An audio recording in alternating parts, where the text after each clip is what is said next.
قال رحمه الله: أخبرني يونس وابن يزيد الأيلي عن ابن شهاب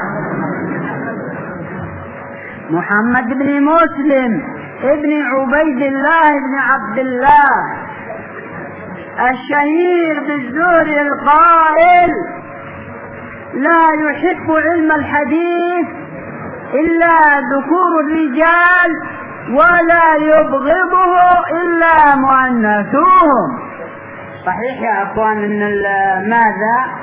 أن علم الحديث أصعب العلوم، أصعبها، ما يثبت إلا فيه رجل إذا ثبته الله سبحانه وتعالى، وإلا ممكن ما شاء الله تحفظ لك مثل وتخرج قاضي في العصا والسبحة والعمامة، نعم، وتقضي بما في متن الأزهار أو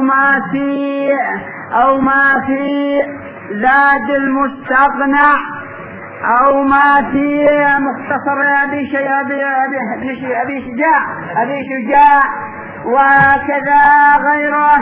وما شاء الله سيدنا وقاضينا، نعم يا إخواننا، الله المستعان.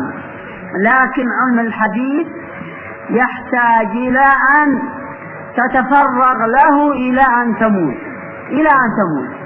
أنا أعجب يا رجال، ما أروح البيت إلا ومعي واحد من المشايخ قد أشكل علي، وأبقى طول ليلتي ما هو إلى أن يأتي النوم الساعة 4 أو 5، وأنا أفتش علي أجد في موضوع ثاني زيادة في نسبه حتى يسهل علي بحثه، أو في كتاب آخر، وهكذا. فربما أجد وربما لا أجد، والله فهو يحتاج إلى تعب متواصل، ولكن نعم راحة ولذة.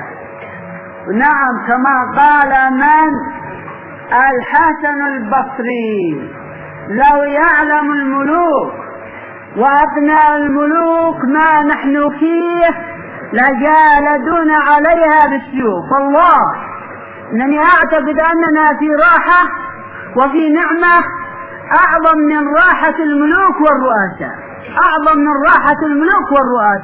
نعم متاعب ومشاكل، ولكنها عند حدثنا وأخبرنا تذهب من حمد الله، من فضل الله سبحانه وتعالى. فإن شاء الله نشغل أنفسنا بهذا العلم المبارك الذي وفقنا الله له، فله الحمد والمنة، والله المستعان. أما يا إخواننا الحزبيون فمعذبون، يعلم الله معذبون يا إخوان. كيف ذاك؟ مثلا يخافون من شيخ يفتي في شيء يخرب عليهم بدعتهم يلازمونه، وجالسون عنده ويا شيخ يمسحون قدميه وماذا يخدمونه وهكذا، ويرحلون إليه لا يفتي بفتوى تخرب عليهم بدعتهم.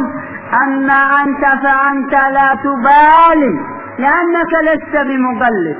أفتى الشيخ أنك على حق أو أنك على باطل لأنك متأكد أنك على حق، فأنت لا تبالي بفتوى ذا ولا ذا. كم حديثا قرأنا في ترجمتنا؟